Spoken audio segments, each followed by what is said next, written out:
Good news this week. Two of the world's biggest tech companies have signed deals to import 10 million doses of the Pfizer-BioNTech vaccine. Indoor venues are opening up this week in Taiwan. Leslie and Staś check out the situation at a local gym and movie theater. A bit later on, Andrew tells us how the latest outbreak has impacted politics. There have been some big shifts in political party support. And we're going to bring you a look at Taiwan's Olympic athletes in Hashtag Taiwan with Leslie Liao. This is Taiwan Insider.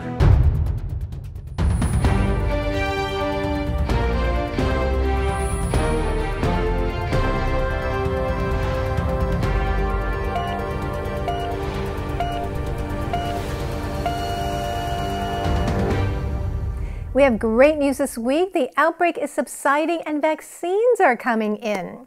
The daily COVID case numbers have been under 20 for the past couple of days. And also, Foxconn and TSMC have just secured a deal this week to buy 10 million Pfizer-BioNTech vaccines for Taiwan. Let's take a look at how that happened. Wearing a visor and a mask, Foxconn founder Terry Guo meets with President Tsai Ing-wen in June to discuss plans for a vaccine donation to Taiwan. A month later, and it seems those plans are coming to fruition. Foxconn and semiconductor giant TSMC said on Sunday that they've signed deals for a total of 10 million BioNTech vaccine doses. BioNTech CEO Ur Shahin said in a statement on Monday, "It has always been our goal to provide access to a well-tolerated and effective vaccine for as many people as possible worldwide.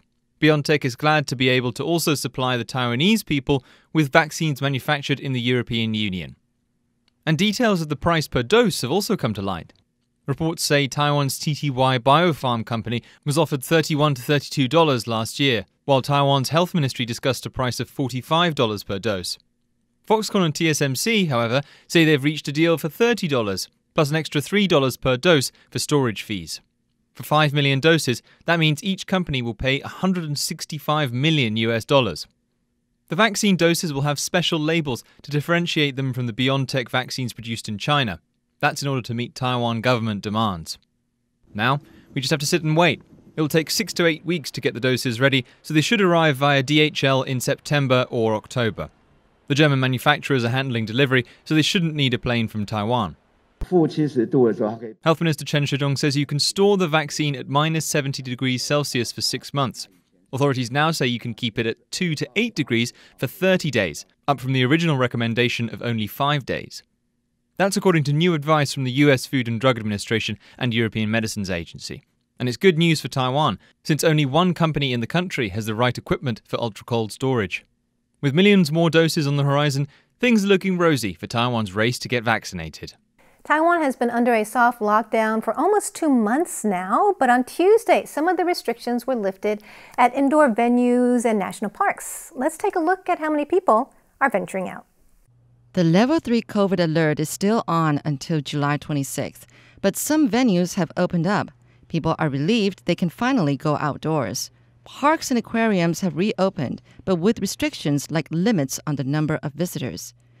The Chengqing Lake in Kaohsiung saw people arriving at 4 in the morning. A grandpa brought his granddaughter to roam around the lake. Bird lovers were there to take pictures of their favorite fowls. The place attracted close to 600 visitors in just one morning. That's just a fourth of the usual crowd before the pandemic. The 375 hectares of land around the lake is big enough for nature lovers to enjoy themselves and observe social distancing. Indoor venues haven't seen many visitors, though. Kaohsiung's National Science and Technology Museum only saw 8 visitors on the first day it reopened. The same empty site was seen at Pingdong's National Museum of Marine Biology and Aquarium, which saw less than a tenth of the usual crowds prior to the pandemic.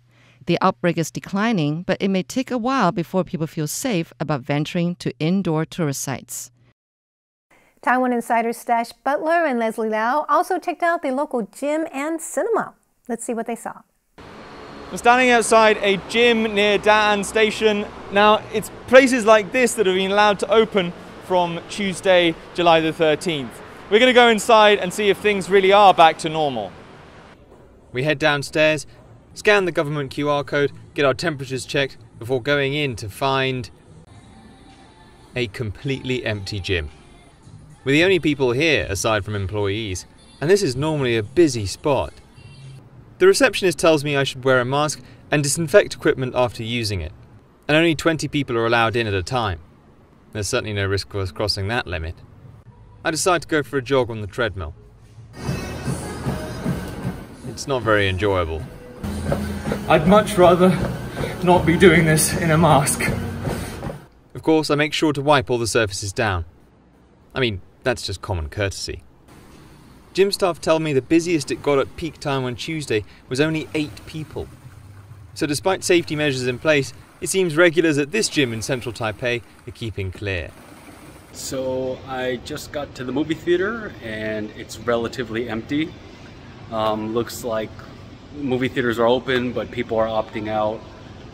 If you look behind me, only one escalator is operating right now. Let's check out the second floor and see what's going on. I mean, I have a feeling that nobody's going to be up there either, so let's go. So this is much worse than I had imagined. There's literally nobody here, and I wouldn't be surprised if I have a whole movie theater myself today. Wow, people are really careful, huh? Makes me feel kind of bad. Well, I hopped out a little bit before the movie began just to tell you guys what's up. Just because having a camera or any kind of recording behavior in a movie theater is just bad juju. So we were let into the theater and there's, I'd venture to say, less than 40 people. And only every other seat is open in the movie theater, so you have a lot of space. A lot more people showed up than I expected, so there's that. Otherwise, I was kind of afraid to watch a movie all by myself in a big empty movie theater.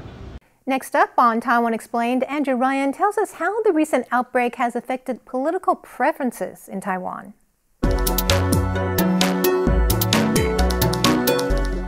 Last year, Taiwan's government got high marks for its success in containing COVID-19.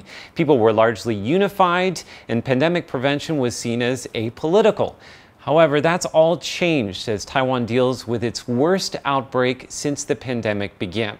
Now, how has it changed? Well, this past week, we got some new numbers from the Taiwanese Public Opinion Foundation. Taiwan's political parties are laid out on a spectrum from green to blue, as you can see here. Now, green is the ruling party, the DPP or Tsai Ing-wen administration, and blue is the main opposition, KMT, the Kuomintang, and their allies. Now, in March, about half of the people surveyed supported the ruling party, or DPP, a quarter were neutral, and another quarter supported the main opposition, KMT. Now, in June, that shifted dramatically. Have a look at this. Erosion of support for the ruling party, they lost 15%. The KMT, interestingly, didn't make any gains. They were stable at just over 25%. And at the center, a big increase in the middle 3 categories to nearly 50%. So that's basically a sign of partisan de-alignment, which is when people leave one party but don't necessarily go to support a different party. So when did this all change and what caused it? Well, back in March, things were pretty much normal here in Taiwan, but then by mid-May, COVID-19 began to make a comeback. The Taiwanese Public Opinion Foundation says one of the main reasons for the political shift is the outbreak, particularly the increase in cases and deaths. Also, the impact of the soft lockdown, not only on the economy, but also on the way we lead our lives. And of course, the lack of vaccines. Now, one more interesting part of this survey, when people were asked to choose a political party that they support, this is what they said. 22% said the ruling party, the DPP, that's a 5-year low for the party. The main opposition, KMT or Kuomintang, also lost a little bit of support. And 15% for the Taiwan People's Party, or TPP. That's a record high for Taipei Mayor Ko Wen-je and his party, which was founded just 2 years ago. But that may have eroded since late June due to his handling of the COVID outbreak in Taipei. But the most telling statistic is nearly a third of the people surveyed chose no party at all. So there you have it. That's a quick look at how the handling of the current outbreak has impacted politics here in Taiwan. Up next, Hashtag Taiwan. Guess what's happening next week? That's right, the 2020 Olympic Games in Tokyo, Japan will kick off. And if you think I misspoke when I said 2020, you're wrong. The 2020 Summer Olympics are coming to us 1 year late because of COVID. Boy, let me tell you, this coronavirus has the world out of whack. But not whack enough to keep Taiwan away from the Olympics, baby. If you want to watch Taiwan compete, then be on the lookout for this flag and the name Chinese Taipei. For complex geopolitical reasons that I'm not getting into, Taiwan cannot compete as Taiwan. Anyway, Taiwan's athletes are scheduled to fly to Tokyo on July 19th. Taiwan is sending 66 athletes to compete in 18 categories. Among them are 2 sports that Taiwan will participate in for the first time ever: karate and canoeing. If you're curious, the other 16 categories are shooting, track and field, archery, swimming, gymnastics, table tennis, boxing, rowing, equestrian sports,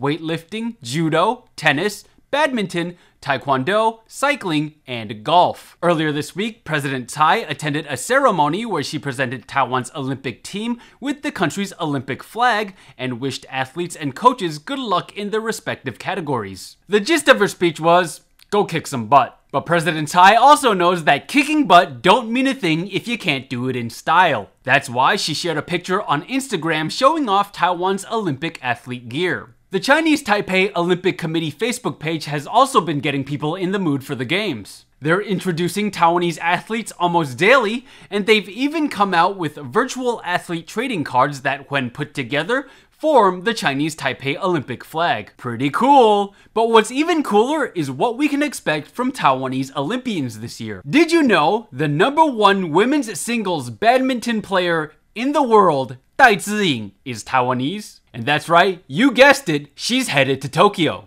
Next up, you've got Eddie Wong. He's a swimmer, and last year he broke a world record for the 200-meter butterfly stroke. And then you have Ding Hua-Tian, who a year and a half ago invented her own officially recognized gymnastics move at the age of 17. 4-time weightlifting world champion Guo Xingchun will also be representing Taiwan. 2019 World Boxing Championship bantamweight gold medalist Lin Yuting is competing as well. Then there's also 2019 Archery World Championship gold medalist Lei Qianying aiming for gold. You have Wen Ziyun, who's making history simply by showing up to the Olympics. She's the first athlete ever to compete for Taiwan in the category of karate at the Olympics. Like I said, Taiwan is sending 66 athletes to the Olympics, and so far I've only mentioned 7 of them, each with impressive accomplishments in their respective sports. I could sit here all day and go over all of the Taiwanese Olympians with you, but I think I've given you enough reason and hype to follow Taiwan at the Olympics this year. I myself am looking forward to a subsequent drop in gold prices because I believe we're bringing home that many gold medals. Flood the market, you know, make gold as cheap as table salt. Before we leave you today, let's take a look at some of the other news stories on our radar.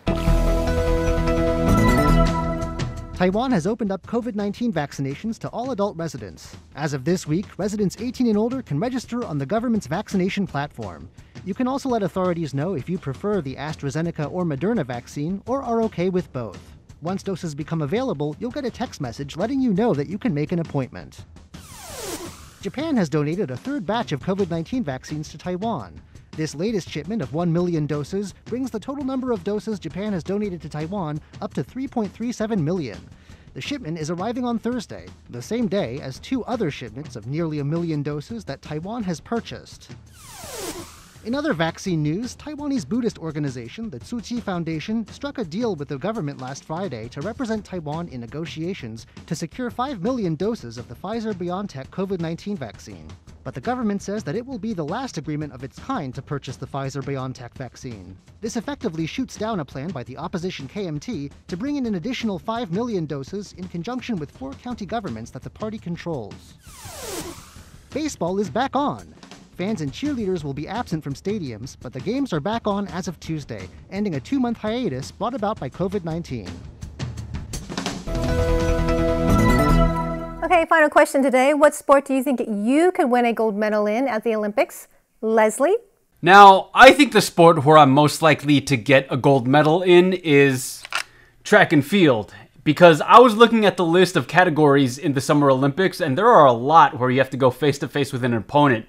And I'd just be happy to participate in a sport where there's not another guy just beating down on me. All right, and what about you, Andrew?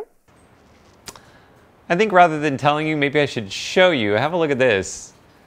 I like to call this Olympic radio host jumping with microphone in hand. I think I'd get a gold medal in that. Nice picture. And Staś? Well, I've always said that if sleeping were an Olympic sport, I would definitely win a gold medal. You pretty much set me down in any bed, let me sleep, I can knock out 12 hours, absolutely no problem. I could do that too. I could also get a gold medal for decluttering for my cat. All you have to do is clear the counters and throw half your stuff away.